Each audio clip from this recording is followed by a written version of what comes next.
Thankfully these come off pretty easily. You just have to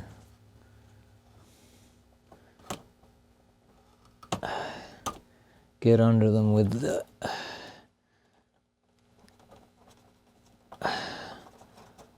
what did I just say? Comes off easily.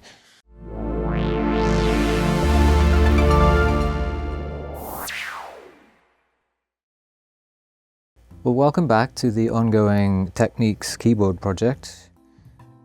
Here we can see the innards after having blown them out with compressed air.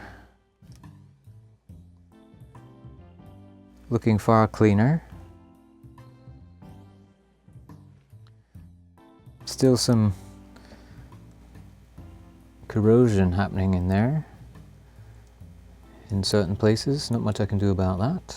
You can see these traces here need some TLC. They've got a little bit of corrosion on them. Today's project, I pretty much want to look at the key bed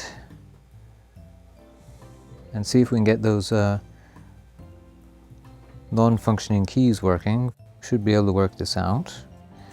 They're actually labeled underneath, not the numbers but the letters. So C3 will be this one, and on the board as well.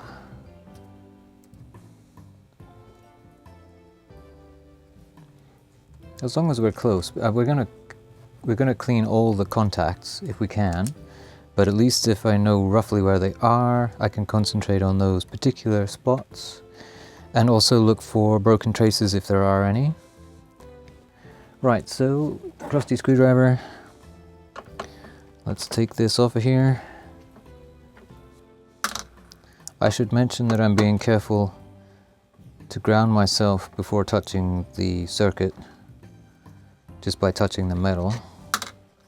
Static electricity can harm things like this. I wonder why they did that. Maybe they didn't have a long enough board. Instead of making one long board, they made a little short guy to go in there. Put a little mark there so I know which way around that goes. It's fairly obvious, but you never know. Alright, this should just lift out now. Let's put you there. Carefully. There's these little brackets holding it. Ah, there we go. Ooh, and look at that. There's a little bit of corrosion here and there. What is that? Gunk. And so the contacts are these rubber dealies.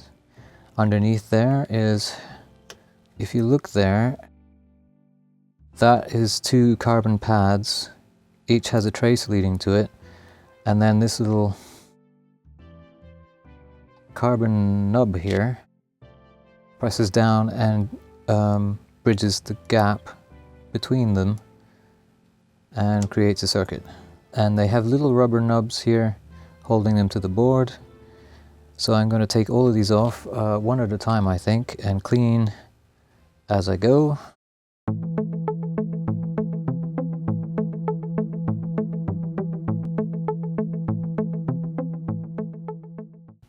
So I realized I probably had my microphone unplugged during those last couple of clips, but I can explain from here. I've taken off all of these contacts and cleaned them just quickly with distilled water and a cotton bud. And I did the same thing with the entire board. If I angle it, you can see a little bit of residue still here and here. Right in this area where our faulty keys were, there was quite a nasty spill of something, who knows what, that crept under the rubber. So I'm hoping that explains our dead keys and that cleaning it has resolved the problem. Can't really tell until everything's put back together, obviously. So I'm going to go ahead and button this up under the advisory that it's probably good to go. And we'll move on to the board underneath. Okay, so I decided not to put this back on just yet, because I want to turn this whole keybed upside down and shake some of the gunk out of it. There's still some odds and ends down in there, and I don't want them falling back onto my nice clean board, so we have to undo some screws here and here, and on the end. I think that's all of them. Oh yes. There we go, the whole thing comes off, and we can see how the keys fit in there, and looks like the tabs just bend in and you can pull that whole thing out of there. There's spring assemblies under there, but I think all I'm going to do is just maybe give it a bit of a clean with a cloth and give it some more compressed air out of doors. Just taking out these little tabs that held the board on there so I don't lose them. Is that supposed to be there? I think there was another one, and it's in the little box of bits, so put that aside for now. Now this is the problematic board where all the switches live, so let's see what we can do to get it out of there. What do we got here? All the wires go to the other side, and it looks like it just clips in. Okay, that's the way it goes. You pull the tab, or you push the tab and then pull up the board.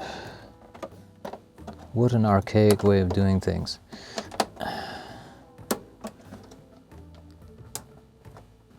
That must be where the bad switch is. Can you see that? It's quite bent. Pushing on the circuit board, so out it comes. Well, that's fine, it can hang out there. Okay, so this should be free now, other than it's still connected to a bunch of these. I don't like how they made this. I think brute force is just the way it's gonna have to happen. There we go. I want to be able to flip it completely over. Okay, we have, yeah, oh wow. The filth is incredible. There's our broken switch, can you see that? Completely broken off the hinge. Okay, thankfully these come off pretty easily. You just have to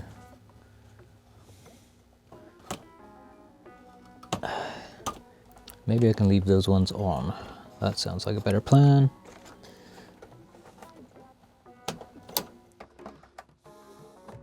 Well, that's good enough. I can see what I'm up against. Okay, so if I'm honest, the filming for this episode hasn't gone all that swimmingly. Between forgetting to turn the microphone on and bad angles and whatever. But it's a work in progress, and I've set up the second camera here now, so we get a better look at the board that we're working on. So here are our switches and some sliders that need some TLC. So there's quite a bit of dust on the board, and I've started to work on it with the cotton bud and distilled water trick.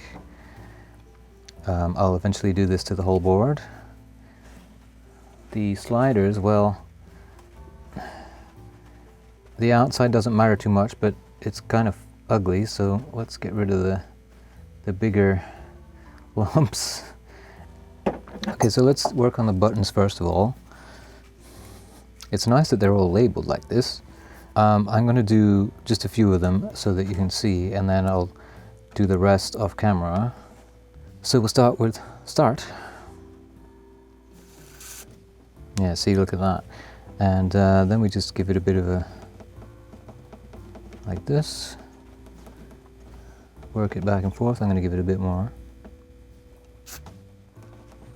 It doesn't matter that it goes everywhere, it'll clean the board as well.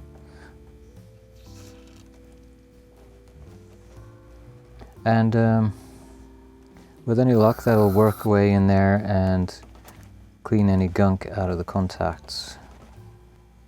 And it will eventually dry, but I'm going to wipe off the excess with my cotton buds.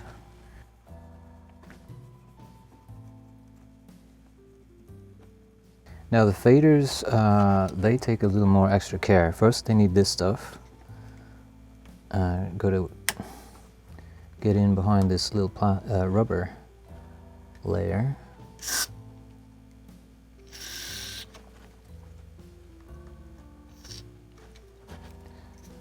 Work that back and forth a bunch of times, and if it's not too worn out in there, conductively, this should clean it, and then we put the fader lube in afterwards, and that lubricates. So I'm gonna turn off the camera now and get on with this. Okay, so this board has been cleaned. All the switches have been deoxited. The only thing that remains here is to put some fader lube into the faders, which I will do before I button it all up. I want to just let this dry a bit more. You can see some residue here and there. So our last repair while we have this open is this switch here that was broken. What I'm going to do is take a little piece of credit card and some epoxy, and I've already sanded this a little bit. Now you'll notice I've kind of stuck some things in there to keep the switch where it's got to be for the most part. Try not to stick it to the felt here, and we'll go right back on there too.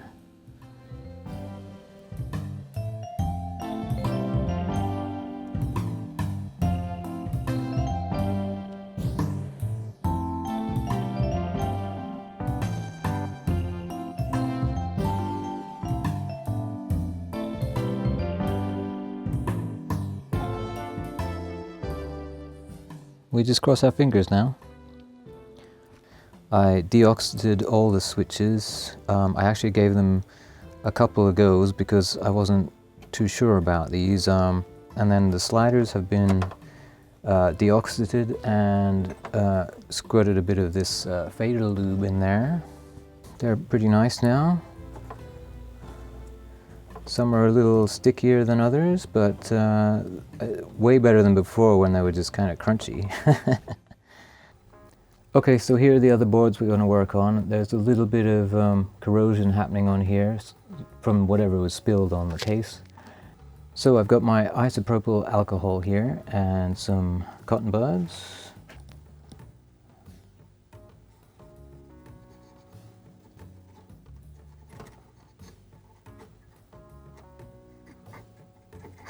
Yeah, look at that. Now I'm not sure that this corrosion, whatever, residue, whatever you want to call it, is doing much harm, but it's nice to have a good clean board. A little less alcohol on the thing this time. There's a little bit under this board here that you can't see, but it doesn't go too far under there, thankfully. I'd like to know what was spilled on here, but part of me doesn't want to know. Okay, it's time to put the control board back in. First I got to plug it all in again. And like I said, I don't know if I've got the buttons working. We'll find out when it's all together. So this is the button I repaired. It seems to be pretty good now, except I kind of had it pushed up or down if you're looking at the keyboard the right way up. So it's actually going to be pushing down on the button by default. Ooh, I don't like that. See, this is how things get, this is how traces get broken, etc. That's the secret, eh? Don't know why I didn't think of that. Ow! Well, I broke that one. Son of a gun. Well, that was a little more difficult than it should have been, and I broke a couple of the tabs. See, it's just horrible, cheap plastic, and that was going to break eventually, even if it wasn't me doing it, so it's actually held in pretty good, considering the crappy system.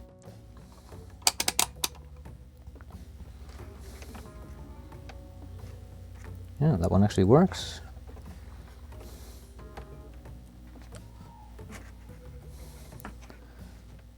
Yay! 2 out of 2. Yes, I like it. That one is unresponsive. Well, we'll see what happens when we hook it up. Anyway, like I said. Alright, so this is our dodgy speaker. You can see the voice coil is blown right out of it. Good stuff. Okay, now I'm going to take this out. I've been looking around for another speaker the same size. I found one that's roughly the same, but it has like a 6 screw pattern, and so it's not going to work in there. Today I'm just going to take it right out. These should just pull right off. Let's see what secrets are revealed underneath. Oh my gosh, that's ugly. You see that? Yeah, wow, nasty. The magnet is elsewhere, but I assure you that's an 8 ohm speaker, and this is an 8.2 ohm resistor that I'm going to put in place of the speaker temporarily. A little creative thinking here, and we'll just bend those.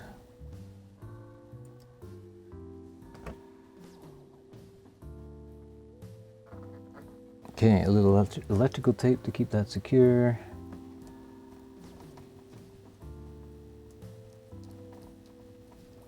There we go. And I'm going to vacuum that out. And then we'll start putting it back together. Had a bit of a vacuum here. Now it's time to replace the keypad.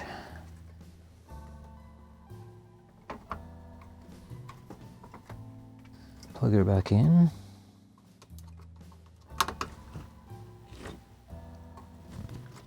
Now there was a couple of little felt pads under here that fell off, and I don't care.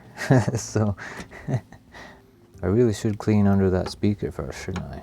Considering what a nasty mess we had under the other one. Oh, look at these guys, wow. Those are bunnies, all right.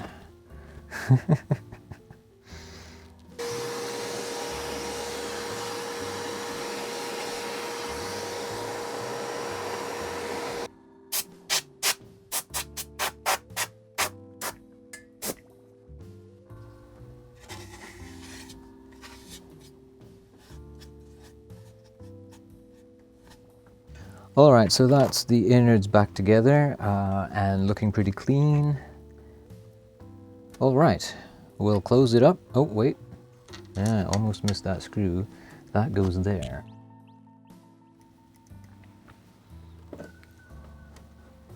Usually has a speaker under it. Alright, we're ready to close it up and take it back to the station. I'll see you there.